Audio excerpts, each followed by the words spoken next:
Welcome to the show. I'm your host, Dr. Mike Wall. Well, the pancreas is an important organ of the digestive system. It's often referred to as the hidden organ because it's located deep within the abdomen, behind the stomach, and in front of the spine. It's an important organ for digestion and the metabolism of glucose. Now, the word cancer is used to describe a group of diseases where cells are abnormal. They grow to control and can spread. And pancreatic cancer occurs when abnormal cells grow to control in the tissues of the pancreas and form a tumor. Pancreatic cancer usually doesn't have symptoms, or if it does, they're so vague that they're often overlooked or associated with another potential cause. As a result, approximately 50% of pancreatic cancers won't be identified until they're already metastasized, which means they've spread to other parts of the body, which reduces the survival chances for patients. Now, currently, there's no effective screening to identify pancreatic cancer.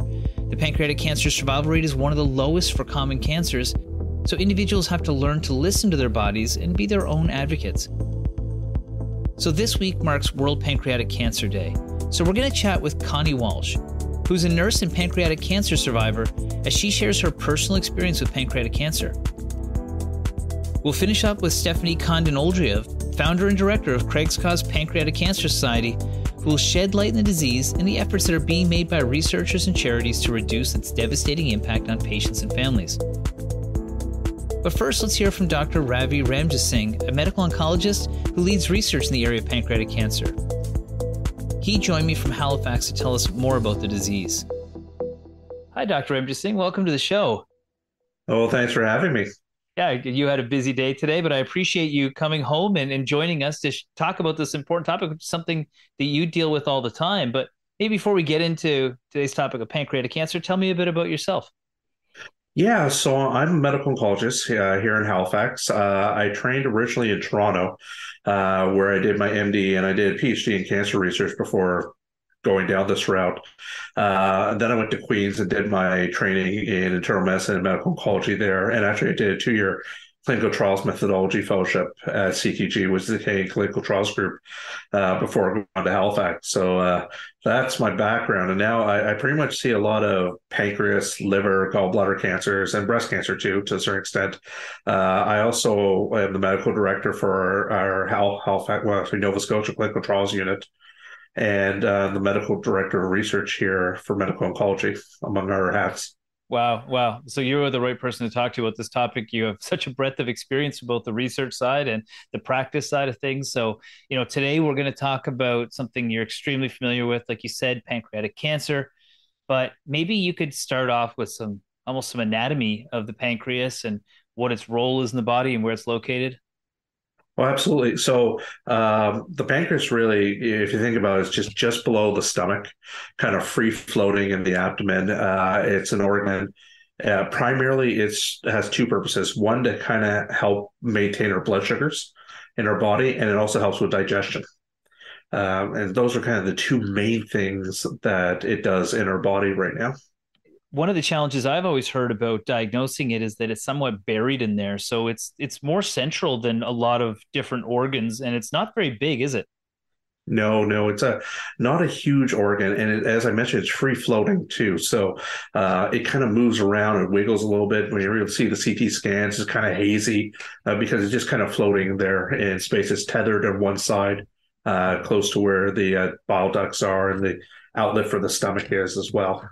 Mm-hmm. Mm-hmm. Yeah, it's a relatively rare form of cancer in some ways, but it's extremely deadly. I looked at some stats and it said it's projected about 6,900 Canadians will be diagnosed with pancreatic cancer, and about 5,700 are going to die of it in 2022. Why is the survival rate so low? And, has that changed over time? First, it's so low because the symptoms of it are very nonspecific. You could have some generalized abdominal pain, some constipation, some weight loss. These are things that many are syndromes, many are medical conditions can present that way. And so a lot of times it's just harder pick up and diagnose. And then, of course, when you look at treatment, there's not a lot of huge treatments out there. And so when you get diagnosed, a lot of times it's diagnosed later, and then you don't have a lot of treatment options. So it does lead to why we don't have the best outcomes for this disease. We are seeing some improvements, though, over time, but we're not talking about leaps and bounds that we're seeing in other cancers. So we're talking about marginal, like 1, 2, 3, 4, 5% improvements, which is, it's good in one respect. We're seeing improvements, but it's not what we really want to see when we talk about pancreatic cancer. And so, you said sort of nondescript symptoms. As the disease progresses and gets to the stage where it starts setting off some alarm bells, what are the things that people are presenting with when they come to you in your clinic? Yeah. So, if you think about the pancreas, there's kind of a head and a tail, and then the middle is the body. The head is very much tethered around the gallbladder and the bile ducts and the outlet for the stomach. So a lot of times when you present with a cancer there, it starts to obstruct the bile ducts. And a lot of times these patients will present with jaundice or elements affecting their liver, or having problems with digestion. They have gastric outlet obstruction. So it doesn't take a huge amount, large tumor to cause some issues. If the mass is in the body or tail of the pancreas, that's where it's more free floating. And so typically those masses have to become much larger in size, start pressing on things in the abdomen, causing pain or weight loss. And usually when it grows to that size, it's probably also spread as well, unfortunately. Yeah, that makes sense. And, certain people are able to have different tests and different treatments for it. But let's start with testing. What tests are available for pancreatic cancer? Well, really, the one that we use for diagnosis is just a simple CAT scan. And there's a protocol, it's called the pancreas protocols, which is just based on the contrast and being able to look at the lesion. But really just a simple test. It's a CT scan. You don't really need MRIs. The surgeons may want that for like surgical planning purposes, but for diagnosis, really just a CAT scan. Sometimes patients get ultrasounds as their initial test, but there's a decent rate of false positives and false negatives with that, where you may think there's nothing there, but it's missed on the ultrasound and it's really picked up on the CAT scan. And so usually we say, don't just stop at an ultrasound, kind of move on and get that CAT scan. Just to be sure, just in case, because it has so many different varied conditions or symptoms. So that's testing. People may get diagnosed with it. If they are diagnosed for it, what are the treatments that are given to them? So I typically break it down to surgery, radiation, chemotherapy, and others. Surgery is the mainstay of potentially curing someone. It's really the only thing that will cure someone. So going in and cutting it out. Radiation, chemotherapy, they're kind of bridging to get them the surgery as long as they haven't spread to other parts of the body. Once it's spread to the other parts of the body, everything is more to try to slow it down. But really, the outcome is down the road, the cancer will get you. So it's trying to buy as much time as possible with the best quality of life as possible once it has spread to other organs. Okay. Well, I guess that's where research is so important for early diagnosis, for effective treatments. Yeah. And earlier this year, it was announced that the Atlantic provinces were partnering to create an Atlantic Clinical Trials Network. Can you tell us a bit about your role with this network and some of the research that you're doing in pancreatic cancer? Yeah, so right now it's kind of in the infancy. They're working and designing, but the idea is when a unit is approached for a clinical trial, there's a lot of contracts going through ethics boards. There's a lot of paperwork, and it does take time. The average time is about 8 months from when you get approached for a clinical trial to getting one activated on average. It can be longer than that as well. And so the idea is to streamline things, to make it quicker, to open trials, but also then if you don't have a trials unit in your center, you can utilize a trials unit in other centers. So it become a much broader population. So as opposed to having just a Nova Scotia, a New Brunswick, a Newfoundland, or PEI, you have that whole catchment area, which can all be accessible for these clinical trials. So that's the idea behind it. It's very much in the infancy, so they're kind of working on the process. So I think it's going to take time for it to build it. Right now, I'm the medical director of our Nova Scotia Oncology Clinical Trials Unit. And so this is something I've just taken on over the last 8 weeks. But the idea is we're trying to build things for Nova Scotia. We'll likely be part of this whole Atlantic Trials Unit as it moves forward as well. So the second part, when we talk about research, I think one of the biggest things that's coming out for pancreatic cancer is this thing called precision medicine. Taking a piece of the cancer, sequencing it, trying to find mutations, and looking for alternative treatments based on the genetics of that tumor. It's becoming more of a standard here in the United States, but in Canada right now, it's really only through research programs. But we're beginning to realize how important this is to tailor treatments towards patients. And there's actually outcome data that shows that if you can tailor a treatment to a patient, they actually do much better than if you just give standard chemotherapy alone. That's amazing. That's amazing. It's so nice to know that there's people like yourselves that are dedicating yourselves to finding these, being very creative in how you do it and using the cutting edge. And it's right here at home, which is great. Now, I mean, having you on the show and having an expert like yourself and people listening, what final thoughts would you like to leave our listeners with as they sort of close off our interview here today? There's hope. That's the one thing. I think that every year I see new things coming on the horizon. There's new pipelines and new things coming out. And so I think one of the biggest things, if you are diagnosed with pancreatic cancer, you definitely have to have a discussion with your oncologist. Historically, there was a lot of patients with pancreatic cancer who never actually saw a medical oncologist and were just kind of sent home. Part of it's from the nihilism, and part of it was there wasn't that many treatment options. And so what I like to stress to the viewership is that we want to see these patients so we can have that discussion. Whether you decide to go on a treatment or not, that's totally up to you. But you need to have the information to make an informed decision to decide where you want to go. And so that's one of the biggest things I want everyone to hear about. Mm-hmm. And the point of this show is health literacy. People tune in every week for different topics. Some of them are topics like this that are critically important. So I really appreciate you sharing your knowledge, your advice, and your time for joining us today. Thanks so much. Oh, thanks for having me. Anytime. Well, that was Dr. Ravi Ramjasingh, a medical oncologist and pancreatic cancer specialist. When we come back, we'll chat with Connie Walsh, nurse and pancreatic cancer survivor, as she shares her personal experience with pancreatic cancer. We'll be right back after the break. Welcome back. We're here with Connie Walsh, nurse and pancreatic cancer survivor, as she shares her personal experience with surviving pancreatic cancer. Let's check it out. Hi, Connie. Welcome to the show. Thank you. Well, thanks for coming here today. We're talking about an important topic and one that has affected you personally, but you work in the health field, correct? Yes, I do. I'm a registered nurse. I work at St. Clair's. Right on. And how long have you been a nurse for? I've been a nurse for 31 years. Wow.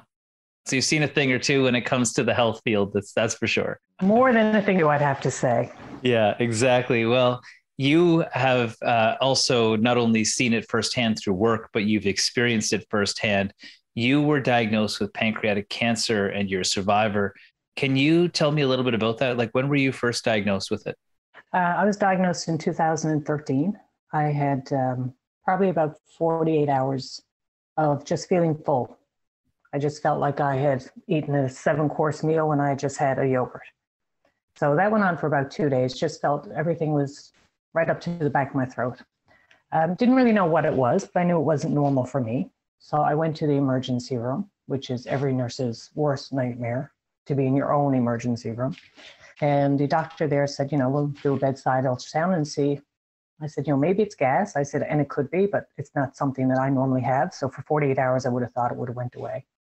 So he did a bedside ultrasound. He said, maybe it is just gas. He said, but we'll run some bloods.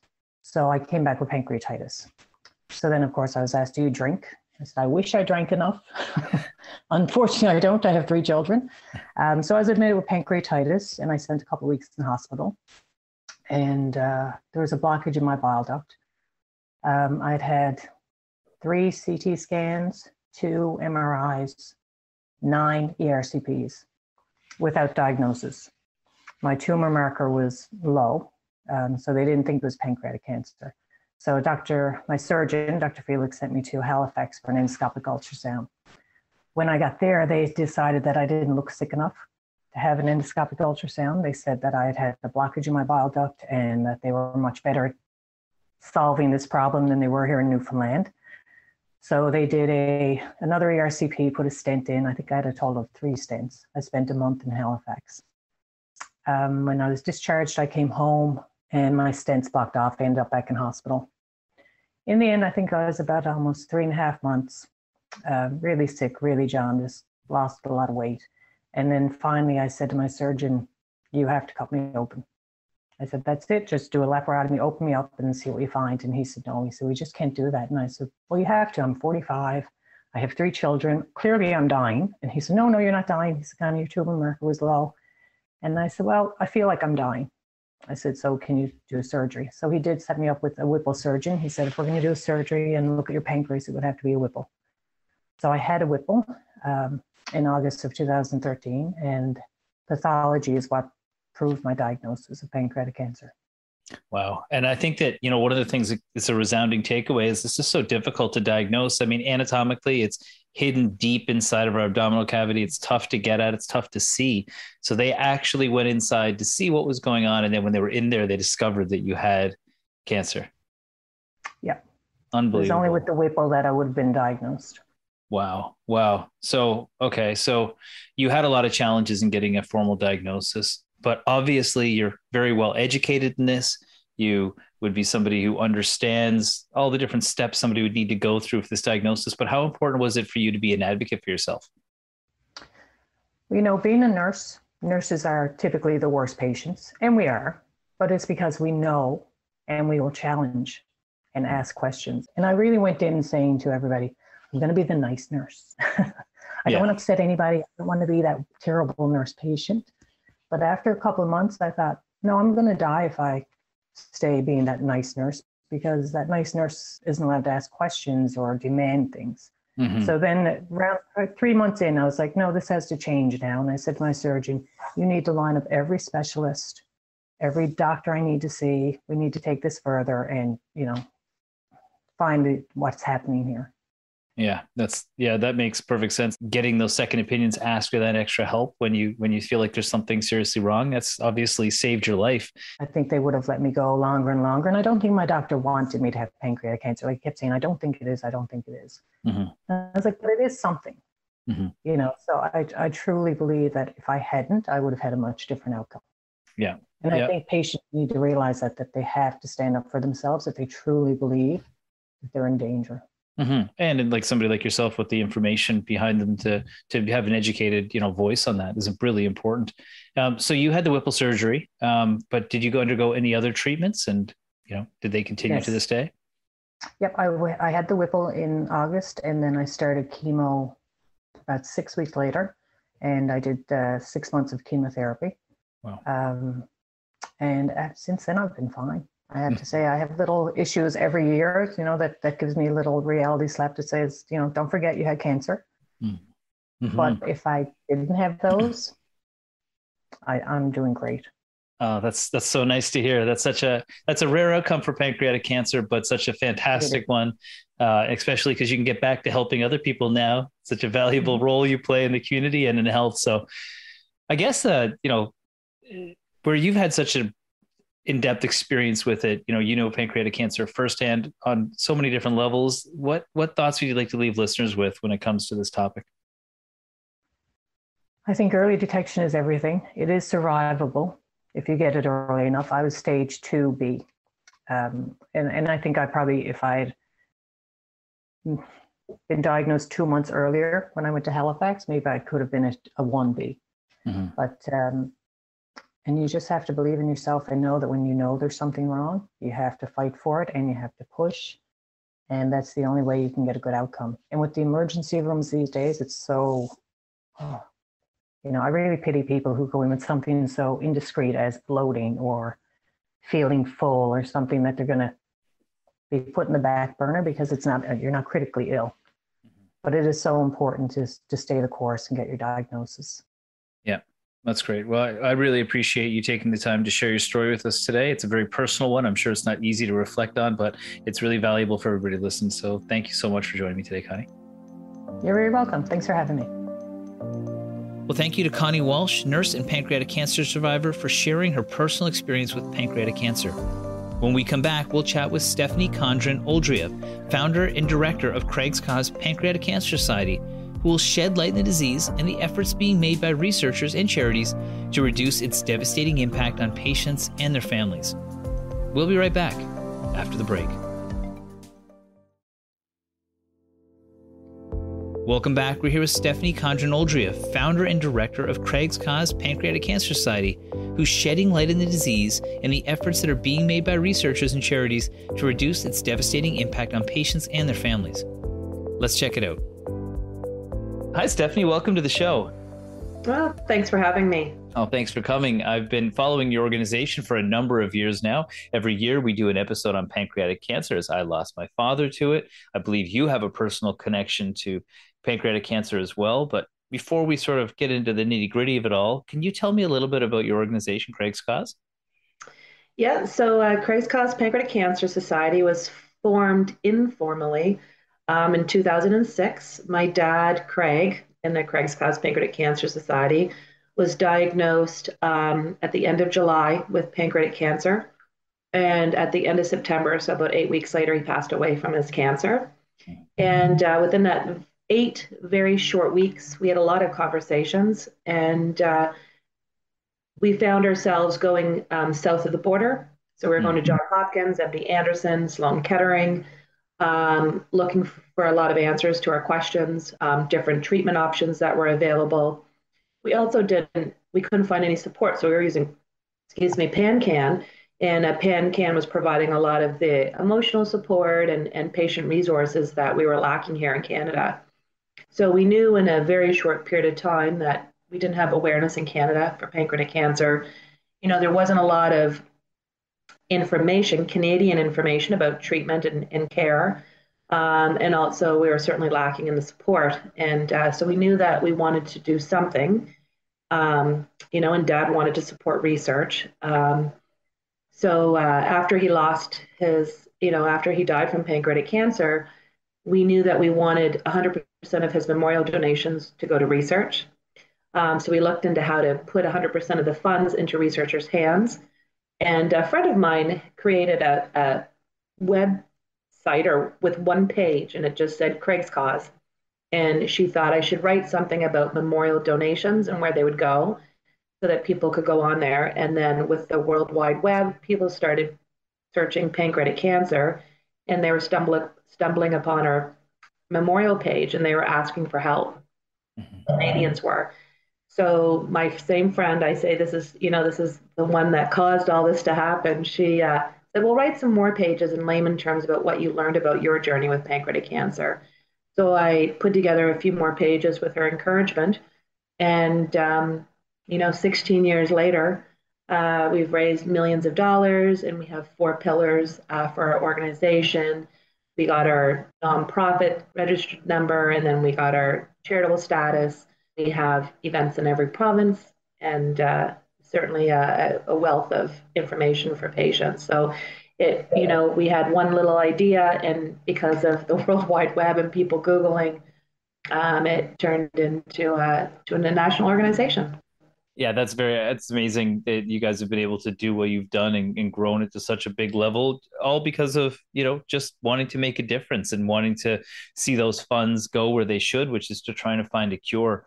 Before we get into the work of your organization, can you share a bit about your personal experience with pancreatic cancer, dealing with the sort of unexpected diagnosis and how quickly it impacted your family and of course, your father? Yeah, so the only connection I had to pancreatic cancer when Dad was diagnosed was that I think within that year that he was diagnosed, Michael Landon had been diagnosed. And Michael Landon, I remember him on the Johnny Carson show, and he lasted 3 months. And I remember, when Dad first got sick, or started showing the symptoms of pancreatic cancer, he had acid reflux, and the doctor gave him Zantac, and And then he had a little bit of an upset stomach, which was strange because he was athletic, very fit, ate well. And, so he went to his doctor, and the doctor said not to worry about it. And then he got a little yellow. And we live 5 houses apart. I'm an only child. Dad's an only child. We're a very small family. He walked up the street and said, "Do I look yellow?" And I said, "Oh, yes, you look very yellow." And he says, "Yeah." He says, "I think I'm going to go back to the doctor." So already he's starting to display many of the signs and symptoms of pancreatic cancer. His stool is white when he became jaundiced. His urine was dark. We still knew nothing about pancreatic cancer, depending on our general practitioner, who I know now, general practitioners will only see maybe 3 or 4 cases within their careers. The general practitioner sent Dad to have an hepatitis test because he had just come back from traveling through Alaska. And so he was in different communities where the water treatment centers didn't exist. So they thought maybe he picked up hepatitis. The test came back negative. Now he's itchy. And the physician said, "Oh, the lab's made a mistake. There's nothing else you can have." Even though I know now today, he had many of the symptoms. And so he went back for another test. It got negative. He had another negative test. At this point, Dad was Googling, and he said, "I think I have pancreatic cancer." So he actually bypassed a lot, and he went to a private MRI clinic here. And a Wednesday morning was his MRI, and Thursday morning he was in the office being told he had pancreatic cancer. Mm-hmm. So it was a very short period of time. The symptoms that he was starting to display, we were devastated. I still get emotional about it today, especially when I, go back and think of the whole journey, because it was just 8 weeks. And I remember he was a lucky one, and he was a candidate for the Whipple procedure. And the day he was supposed to have his Whipple, it was postponed. It was on a Saturday, and they sent him home, and it was postponed until the Sunday. And he had an IV still in his, like not an, just like the pick there in his arm. And we went cycling, and he kicked my butt on the bike. Like I couldn't even keep up to him. He was 63. And we got home, and he said, "I can't believe I'm this sick, but yet feel so good." Because at this point, he had also had a stent put in to relieve the jaundice until the surgery date. And he said, "How can I be this sick, but yet feel so good?" And so he went in and had his surgery early September. And at some point, they don't know if it was from the stent, he picked up an infection, and the sutures and everything weren't able to hold the tissue. So yeah, it just didn't work out. He passed away on the 29th of September. So we had a lot of conversations over that period of time. I remember saying, and this has always stuck to me, besides how can I be so sick but yet feel so good? The other thing he had said to me in the hospital, I had said, frustrated, I said, "I can't believe we're in this mess," because these surgeries weren't working. And I knew things were getting very, very serious, very quick. And he said, I can't believe I have cancer."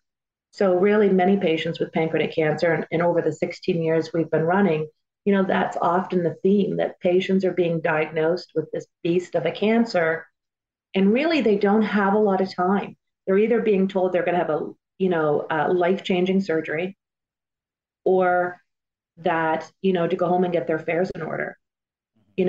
So, with other cancers, you have more time to look at different treatments, have time to digest your news. But we know with pancreatic cancer, speed matters.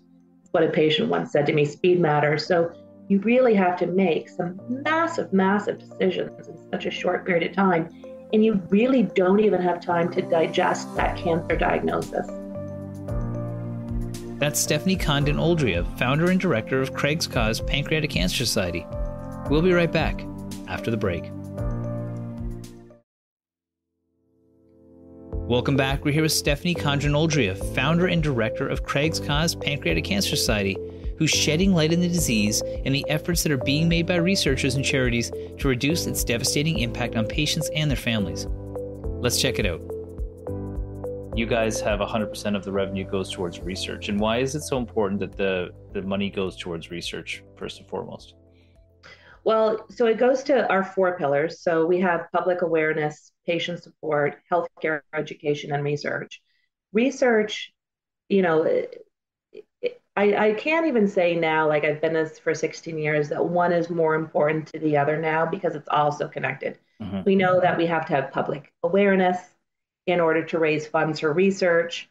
We know that, we need the research to facilitate, the interest in the research world. 10 years ago, 11 years ago, 12 years ago, when we were offering pancreatic cancer research awards, people weren't applying for them. There just wasn't the interest in the research world. So, you certainly need to provide the funding in this research world to interest the researchers in the work that they want to do. They have to know that there's some stability in their work that they're doing. Pancreatic cancer for a long time, and even now today, we're still having those discussions. It's a cancer that many researchers don't get involved in because it's such a hard cancer to treat. Mm-hmm. There really hasn't been any changes in the morbidity rate since 1998. When you look at the treatment options available, there's a few new treatment options available.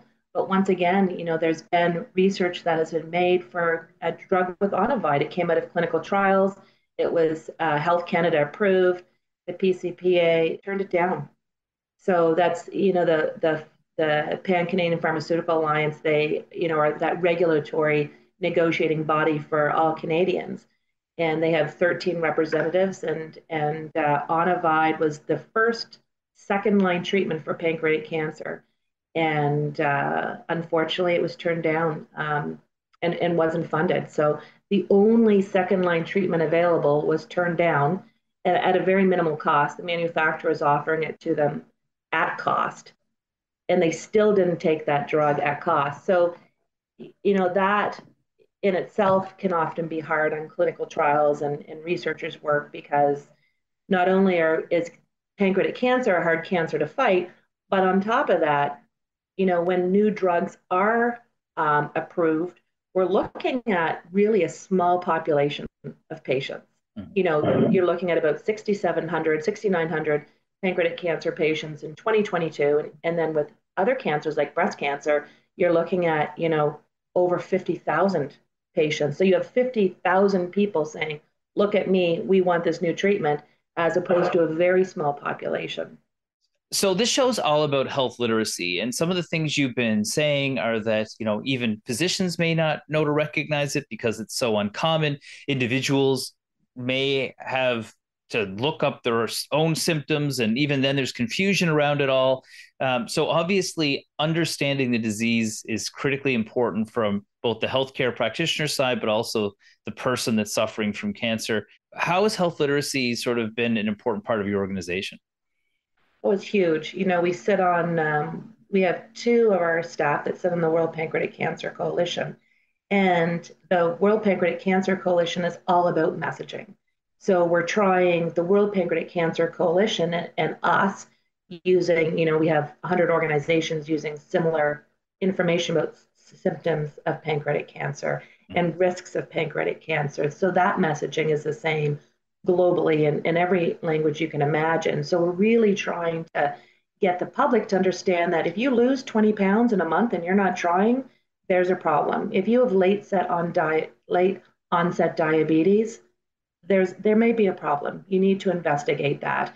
If you're yellow, you need to investigate that. And most importantly, to know your body and be an advocate, especially in today's, in the world that we are today.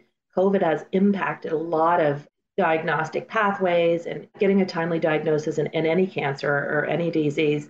And then the other part of our work is healthcare education. So we created the first national pancreas conference in Canada. We had one last year and had over 200 healthcare professionals from around Canada. Wow. We created North America's first e-learning module. So physicians can take it in their home, they can take it in their office, and they can go through 2 case studies and learn about the risks and the symptoms and still get credits towards their licensing. So there's a lot of it really is a 50-50. You really have to educate the public so they can advocate for themselves, but you really also have to educate the healthcare community, where patients are first presenting, whether it's in the ER to a pharmacist. Your community pharmacists are is such amazing support systems, especially if you can't get in to see your GP. No, that's right. And that makes sense. And so if somebody's looking to get this, if I'm a physician that was listening to this, or a healthcare provider, or a pharmacist, or somebody who's dealing with pancreatic cancer, or a family member of somebody dealing with it, are there resources that you guys have available that people can go to find out more information? Yeah, absolutely. So we have our website, craigscause.ca, and on that we have a lot of printable information for the patients and caregivers who have started their journey with pancreatic cancer. And we also have videos. So, some of the reading can get heavy. I know for patients, many times to even focus on a piece of writing or to read it and absorb what it's telling you is hard. So, every piece of information we have on our website, we have videos to support it. And then we also have a lot of patient support programs, whether it's financial grants, a support group once a month. We have a patient support group now that actually is just starting tonight. And then for the healthcare professionals, I think almost everyone has gotten invitations for the National Pancreas Conference. We advertise with the general practitioners for their e-learning modules. Yeah, so we really try to support both populations as best we can. If I was listening to this, there's lots of ways that people can get involved and support these days. And there's lots of things that are competing for our attention when it comes to worthy causes. What would be your message to people that are listening, that are looking at making the greatest impact they can if they were to donate time or resources to something like pancreatic cancer? I think, we all have been touched by something. So, for me, my passion will always be until I take my last breath about pancreatic cancer. But I also think we have to be responsible in terms of where we donate. Um, and looking at where the market is saturated and maybe where there's less funding. So if you look at, and of course, I'm going to be the salesperson for pancreatic cancer, but if you look at pancreatic cancer, we've had minimal changes since 1998. We receive less than 2% of funding. However, pancreatic cancer is taking more lives than breast cancer. So it's a third leading cause of all cancer deaths. By 2030, it's projected to be the second leading cause of all cancer deaths. So I think if people are looking at a place that their money can have a big impact, looking at pancreatic cancer, it makes sense because it's a cancer that's not making advancements. The research funding is low, even with our contributions or other organizations' contributions, it still remains relatively low, but the interest is getting higher. And if we don't change the outcome right now, if we don't start really focusing on more research projects, advancing awareness, putting more resources into healthcare professionals' hands, this is not going to change. So all the other cancers are improving, and we're getting screening, and we're getting more treatment options. Right now, we have two to choose from, besides the Whipple, besides surgery. We need more. It's not equitable for pancreatic cancer patients right now. Yeah. So I guess there's a lot of great research projects that can be funded. But there's also a lot of great patient support programs that need funding, and also healthcare education programs as well. So you obviously have a really deep personal connection. I can completely relate to that. I always like asking people that are making such a profound difference, how does it help you, and how do you feel being able to lead the charge when it comes to changing, hopefully the fate of people that have pancreatic cancer through your work?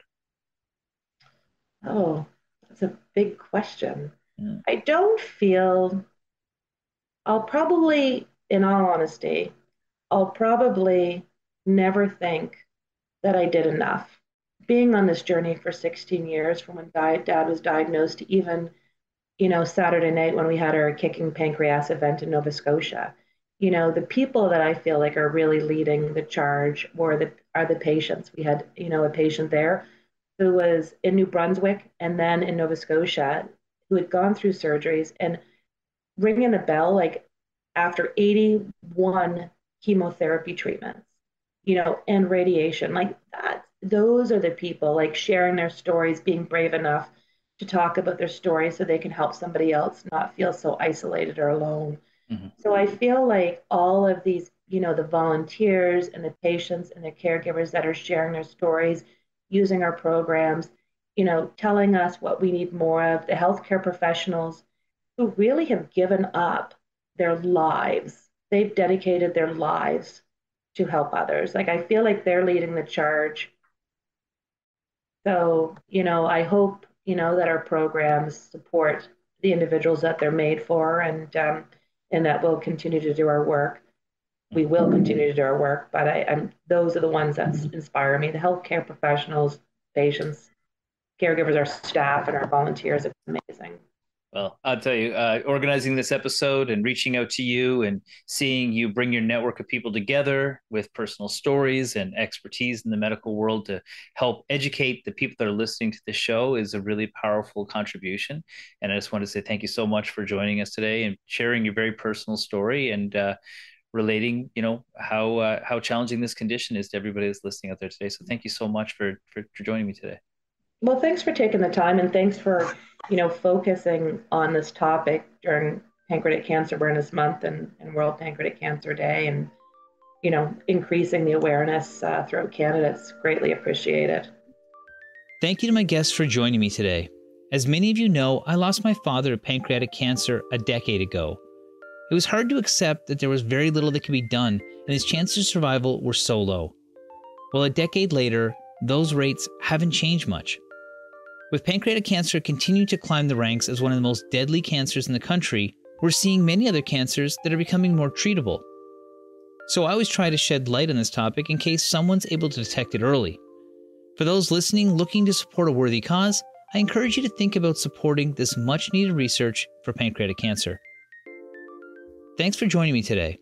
I'm your host, Dr. Mike Wall. We'll see you back here next week for another episode of The Wall Show on your VOCM.